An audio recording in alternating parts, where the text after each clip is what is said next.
प्रणाम करो। भगवान बाबा हनुमान जी को प्रणाम।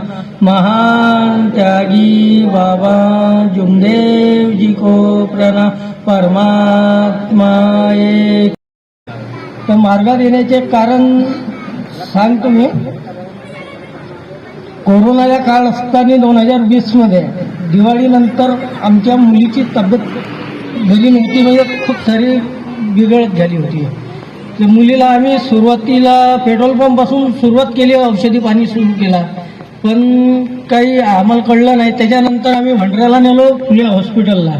तिथं त्यांच्याकडे आम्ही चेकअप केल्यानंतर साऱ्या गोष्टी चेक केल्यावर त्यांनी डायरेक्ट रेफर केला आम्हाला नागपूरला थापे हॉस्पिटलमध्ये। तिथं आम्ही 4-5 दिवस ॲडमिट राहिलो। तिथून मी दुसऱ्या एक डॉक्टरकडे आम्ही किडनी हॉस्पिटलमध्ये उपचार केला, पण काही यश आला नाही आम्हाला। त्यांनी दोन्ही डॉक्टर म्हणून आम्हाला वरती हात केले आणि त्यानं खूप सारं आम्हाला सांगितलं। त्याच्यानंतर त्यांनी डिस्चार्ज करून दिला। तब्येत खूप वाढत गेली। त्यांनी डिस्चार्ज केला, सुपरला किंवा मेडिकलला न्या असं त्यानं रेफर लिहून दिला। लिहून दिल्यानंतर आम्ही सुपरला गेलो, पण सुपरमध्ये काही योग आला नाही। म्हणजे तिथं ज्या दिवसची ट्रीटमेंट तसेच वेगवेगळ्या रोगाचे वेगवेगळे दिवस ठरले असतात, त्याच्यामुळे तिथं काही थारा लागला नाही। त्याच्यावर आम्ही मेडिकलला आणलो। मेडिकलमध्ये आणल्यानंतर तिथं कोरोनाचा काळ होता। त्यावेळेस ते सांगत होते की तुम्हाला आम्ही ॲडमिट करतो, पण 14 दिवस 21 दिवस क्वारंटाईन राहावं लागेल। आम्ही जशा पद्धतीने सांगून त्या पद्धतीनं, तरी पण आम्ही होकार दिला त्याला। काही खूप वेळपर्यंत विचार करू रात्रीचे 7 ते 8 वाजून गेले आम्हाला। पर्याय काही उरला नव्हता आमच्याकडे, तरी पण आम्ही त्याला होकार दिला। होकार दिल्यानंतर 70 ते 75% भरती करण्याची म्हणजे लिखाईपळाई होऊन गेली होती। लिखाईपळाई झाल्यावर अजून मतभेद झाला। म्हणजे माझे साडे शेखरजी घारपिंड आहे, यांनी सांगितलं का बाबा आपण डॉक्टरला फोन केलं, 2-4 दिवस नाही ॲडमिट केलं तर काही फरक नाही पडणार, असंही झालं तसंही झालं तरी आपण नाही करू बा, घरी घेऊन जाऊ।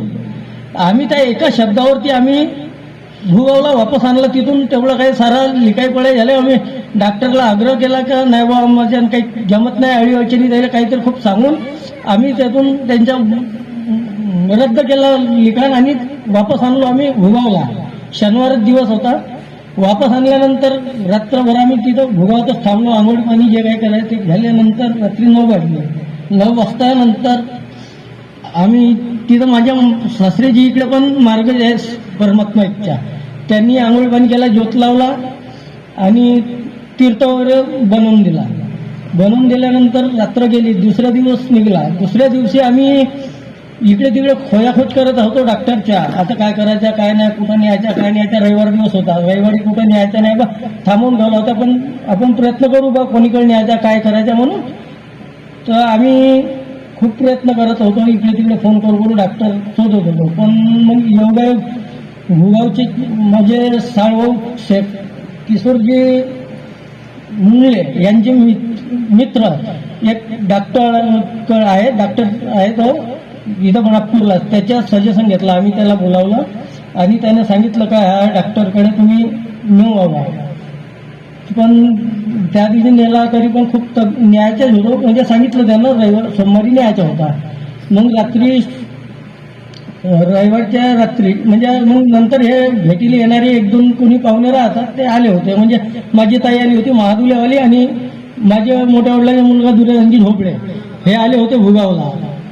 3-4 वाजेच्या दरम्यान आल्यानंतर बसले, चाय पाणी जो काही झालं ते झालं। तर त्यांनी थोडा आपल्याला गाईडलाईन केली की बा इतकं सारं होत आहे तर तू का पाहते बा, काहीतरी विचार कर बा, तुला व्यसन नाही काही नाही तर तू विचार करत असतील तर बघ बा। तुम्ही त्याला शब्द दिला, म्हटलं होतं का मला काही कळत नव्हता त्यावेळेस, म्हणजे होता थोडा बहुत मार्गाच्या व्हायचं आपल्याला, पण पुरेपूर माहीत नव्हता। तुम्ही त्याला असं म्हटलं होतं का आराम लागेल मुलीला तर आम्ही सेवा घेऊ बा, असा शब्द बोलला। तो तसा नाही म्हणे, त्यानं मग सांगितलं आपल्या पद्धतीनं।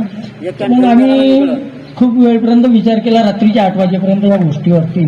कारण माझ्या मुलाची तो काय पहिले भार वगैरे होता, पचवेळीच्या माझ्या वडिलांनी ठेवला होता आणि आपण 36 कोटी देवांगणामध्ये गुंतलेलो होतो। त्याच्यामुळे आम्ही खूप सारा विचार करत थांबलो। रात्रीचे 8 वाजले।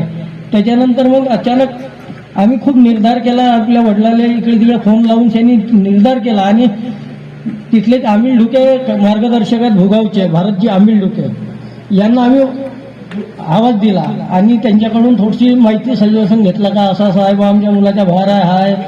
त्यांनी सर्व काही सांगितलं. तुमच्या मनाचा निर्धार असेल तर काही होणार नाही, काहीच करावं नाही लागणार, तुम्हाला इथं होईल सर्व काही. त्यांनी सांगितलं की तुम्ही तिथं ज्योत लावा, भगवंताला योग मागा आणि उद्या दवाखान्यात डॉक्टरकडे पण जा, तुमच्या जो आहे तो पूर्णपणे होईल असा त्यांनी शब्द दिला आम्हाला.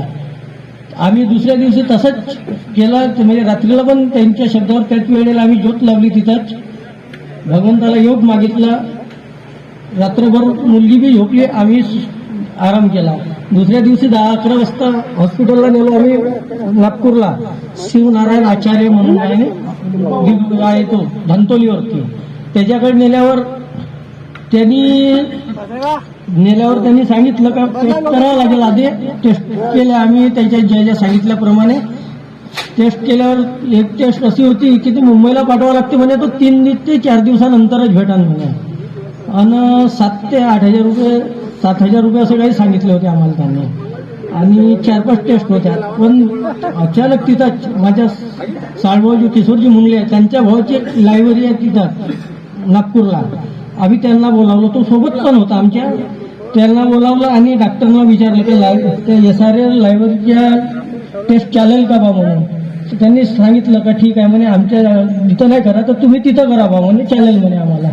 आम्ही त्यांना बोलावलं, त्यांनी ब्लड घेतला, जे करायचे होते त्या सर्व रिपोर्टा केल्या. जो सांगत होता 4 दिवसांनी येईल, त्यांनी 3 तासामध्ये रिपोर्ट आणून दिल्या सर्वच्या सर्व A to Z. 4 ते 7 हजार रुपये सांगितले म्हणजे त्यांना पुरा 1500 रुपयामध्ये आमच्या पुऱ्या टेस्ट केल्या.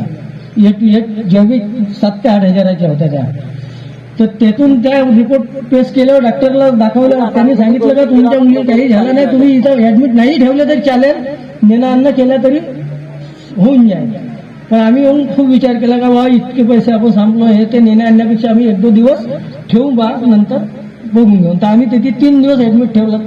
त्या तारखेपासून म्हणजे आमच्या मुलीला कोण्याच प्रकारची अडीअडचण आणि आम्हाला काहीच नाही आलो, तेव्हापासून आम्ही भगवंताच्या चरणी आलो. सेवक सेविका बालगोपाल सर्वांना माझा नमस्कार.